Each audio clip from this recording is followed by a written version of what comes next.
ഹരേ Krishna. July 2025 മാസത്തിലെ മിഥുനൻ രാശിയുടെ വിശദമായ ഫലങ്ങളെക്കുറിച്ചുള്ള വീഡിയോയിലേക്ക് ഹൃദയം നിറഞ്ഞ സ്വാഗതം. ഈ മാസം നിങ്ങളുടെ ജീവിതത്തിൽ എന്തൊക്കെ മാറ്റങ്ങൾ വരും? എത്രമാത്രം സുഖം, സാമ്പത്തിക നേട്ടം, ദാമ്പത്യത്തിൽ അനുകൂലതയോ വെല്ലുവിളികളോ ഉണ്ടാകുമോ എന്ന് നമുക്ക് നോക്കാം. വീഡിയോ എൻഡ് വരെ കാണുക. വീഡിയോയുടെ അവസാനം ഉപായങ്ങളും പിന്നെ ഒരു വാസ്തു ടിപ്പും ഉണ്ടായിരിക്കുന്നതായിരിക്കും. ഷോർട്സ് വീഡിയോ കാണുന്നവരെ ചാനലിൽ വിശദമായിട്ടുള്ള വീഡിയോ ഇട്ടിട്ടുണ്ട്, ദയവായി അത് കാണുക. മിഥുനം രാശിക്കാർക്ക് 1-ാം ഹൗസിൽ സൂര്യനും വ്യാഴവും, 2-ാം ഹൗസിൽ ബുധൻ, 3-ാം ഹൗസിൽ ചൊവ്വ കേതു, 9-ാമത്തെ ഹൗസിൽ രാഹു, 10-ാമത്തെ ഹൗസിൽ ശനി, 12-ാമത്തെ ഹൗസിൽ ശുക്രൻ എന്നിവയാണ്. നിങ്ങളുടെ ആരോഗ്യം എങ്ങനെയിരിക്കുമെന്ന് നോക്കാം. ആരോഗ്യം നോക്കുന്നത് നമ്മുടെ ഫസ്റ്റ് ഹൗസ് ആയിട്ടാണ്. അപ്പോൾ ഫസ്റ്റ് ഹൗസിലെ സ്വാമിയായ ബുധൻ 2-ാമത്തെ ഹൗസിലാണ് ഇരിക്കുന്നത്. അപ്പോൾ ആരോഗ്യപരമായി നോക്കിയാൽ വളരെ സപ്പോർട്ടീവായിട്ടുള്ള ഒരു സമയം തന്നെയാണ്. ഒരു റിക്കവറി ടൈം എന്നൊക്കെ പറയാം.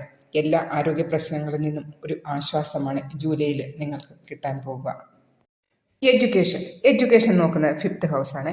5th ഹൗസിൻ്റെ സ്വാമിയായ ശുക്രൻ 12-ാമത്തെ ഹൗസിലാണ്. വ്യാഴത്തിൻ്റെ ദൃഷ്ടി കൂടി നോക്കിയാൽ വിദ്യാർത്ഥികൾക്ക് നല്ല ഒരു സമയം തന്നെയാണ്. അവർക്ക് ഇഷ്ടമുള്ള ഒരു മാറ്റത്തിനുള്ള ഒരു സമയം തന്നെയാണ്. അതുപോലെ തന്നെ വിദേശ പഠനത്തിനൊക്കെ പോകുന്നവർക്ക് നല്ലൊരു സമയം.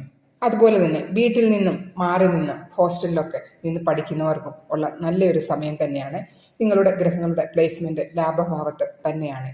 അതുകൊണ്ട് വിദ്യാർത്ഥികൾക്ക് നല്ലൊരു സമയമായിരിക്കും ജൂലൈ മാസം.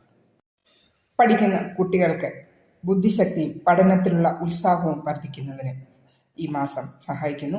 പരീക്ഷകൾക്കായുള്ള തയ്യാറെടുപ്പിനും പുതിയ കോഴ്സുകൾ തുടങ്ങുന്നതിനും നല്ല ഒരു സമയം തന്നെയാണ്. അടുത്തത് ലവ് റിലേഷൻ. അത് 5-ാമത്തെ ഹൗസാണ് നോക്കുന്നത്. ശുക്രൻ 5-ാമത്തെ ഹൗസിൻ്റെ സ്വാമി ശുക്രൻ 12-ാം ഹൗസിലാണെന്ന് ഓൾറെഡി പറഞ്ഞു. അപ്പോൾ ലവ് റിലേഷൻ നല്ല രീതിയിൽ തന്നെ നടക്കും. ഏതെങ്കിലും വിധത്തിൽ പ്രശ്നങ്ങൾ നിങ്ങളിൽ നിലവിൽ ഉള്ളവരായിരുന്നെങ്കിൽ അതെല്ലാം ഒന്ന് മാറി ഒരു ഹെൽത്തി ആയിട്ടുള്ള റിലേഷൻ തന്നെ ഈ മാസം നടക്കാനാണ് സാധ്യത. വളരെ നല്ല ഒരു എനർജി തന്നെ ഉണ്ടാകും നിങ്ങളിൽ.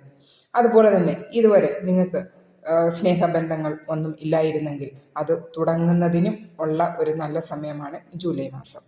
അടുത്തത് ദാമ്പത്യം. 7-ാം ഹൗസാണ്. അപ്പോൾ 7-ാം ഹൗസിൻ്റെ സ്വാമിയായ വ്യാഴം 1-ാം ഹൗസിലാണ് ഇരിക്കുന്നത്. പക്ഷേ വ്യാഴത്തിൻ്റെ ദൃഷ്ടി 7th ഹൗസിൽ വരുന്നത് കൊണ്ട് നിങ്ങൾക്ക് വളരെ നല്ല ഒരു സമയമായിരിക്കും. അതുകൂടാതെ കഴിഞ്ഞ ഒരു വർഷം